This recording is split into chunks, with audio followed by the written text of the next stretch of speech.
আমাদের বর্তমান অন্তর্বর্তীকালীন সরকার জুলাই আগস্টের গণঅভ্যুত্থানের মাধ্যমে রক্তের উপরে যারা এই সরকারে উন্নীত হয়েছেন, সেই সরকারের সম্মানিত প্রধান উপদেষ্টা জাতিকে একটা মেসেজ দিয়েছেন, যদি এটি সত্য হয়ে থাকে তাহলে জুলাই আগস্টের গণঅভ্যুত্থানের শহীদদের সাথে শুধু না, এদেশের কয়েক কোটি ছাত্র জনতা জুলাই আগস্টের গণঅভ্যুত্থানকারীদের সাথে চূড়ান্তভাবে বিশ্বাসঘাতকতার শামিল। তিনি বলার চেষ্টা করেছেন, আমরা গণমাধ্যমে জেনেছি আওয়ামী লীগকে নিষিদ্ধ করা হয় নাই, কিছু সময়ের জন্য তাদের কার্যক্রম স্থগিত করা হয়েছে, যে কোনো সময় তাদেরকে সচল করে দেওয়া হতে পারে এবং তাদের নির্বাচনে অংশগ্রহণ করা না করা এই ব্যাপারটি সিইসির ব্যাখ্যায় তারা এটা ঠিক করবেন। আমরা ছাত্র প্রতিনিধি এখানে যারা আছে তাদের মাধ্যমে দেশবাসীর কাছে পরিষ্কার বার্তা দিতে চাই, আওয়ামী লীগকে কোনো উপদেষ্টা কিংবা অন্তর্বর্তী সরকারের নিষেধাজ্ঞা কিংবা তাদের আদেশ নিষেধের উপর নির্ভর করে না। আওয়ামী লীগ পলাতক একটি ছাত্র সংগঠন শুধু না, পলাতক একটি রাষ্ট্র, পলাতক একটি দল, পলাতক একটি সংগঠন। সেরকম একটা দল, সেরকম একটা সংগঠনকে এই বাংলাদেশের জনগণের সামনে আর গণহত্যাকারী হিসাবে রাজনৈতিক কর্মকাণ্ড পরিচালনা করতে হবে না। রাজনৈতিক দল হিসাবে তো তাদের আওয়ামী লীগকে নিষিদ্ধ করা হয় নাই, রাজনৈতিক দল হিসাবে তাদের কার্যক্রম বন্ধ করা হয় নাই,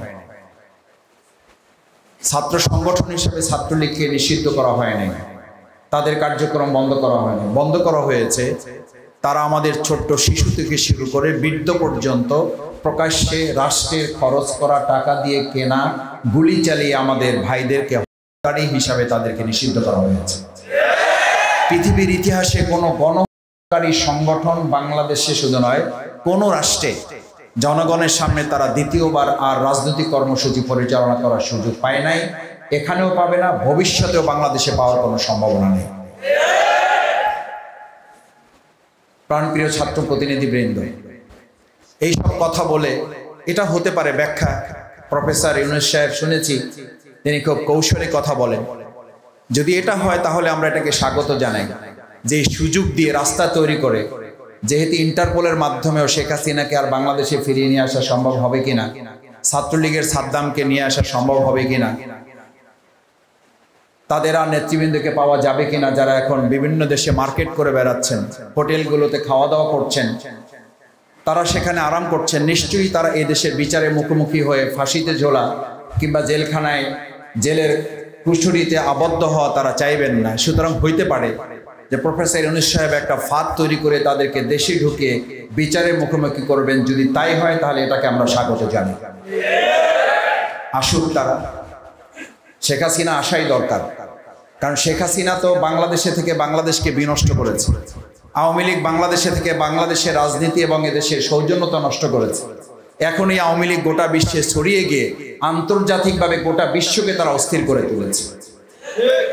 এই জন্য আমাদের একজন ভাই বহু আগে বিদেশে একটা প্রোগ্রামে বলেছিলেন যে আল্লাহ তাআলা বাংলাদেশের প্রতি রহম করেছেন, যে আওয়ামী লীগের প্রতি একটা দল এই দেশের জন্য আল্লাহ ঠিক করে দিয়েছে, নাহলে এত খারাপ মানুষগুলো সব জায়গায় ছড়িয়ে ছিটিয়ে থাকতো, সবাই সমস্যা হতো। আওয়ামী লীগের মতো করে একটা দল হওয়ার কারণে এক জায়গায় হয়ে নিজেরা সমস্যা করতেছে, আল্লাহ আমাদেরকে হেফাজত করেছে।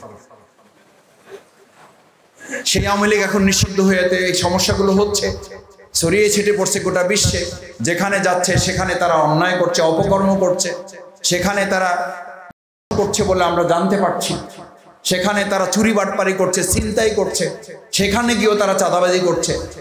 সেই জন্য আমরা আশা করি বর্তমান অন্তর্বর্তীকালীন সরকারের দায়িত্ব হবে এই আওয়ামী লীগের নেতা কর্মী, সন্ত্রাসী, গণহত্যাকারী শেখ হাসিনা সহ যারা যেখানে আছে তাদেরকে বাংলাদেশে নিয়ে এসে বিচারের মুখোমুখি করেই তারপর অন্য কার্যক্রম পরিচালনা করা।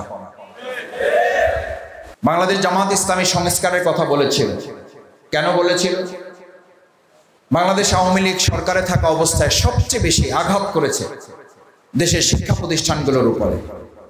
শিক্ষা প্রতিষ্ঠান ছিল না, শিক্ষা প্রতিষ্ঠানগুলো এক একটা ক্যান্টনমেন্টে পরিণত করেছিল। শিক্ষা প্রতিষ্ঠানগুলোকে একটা চাঁদাবাজি ফাও খাওয়া ছাত্রদের প্রতিষ্ঠানে পরিণত করেছিল।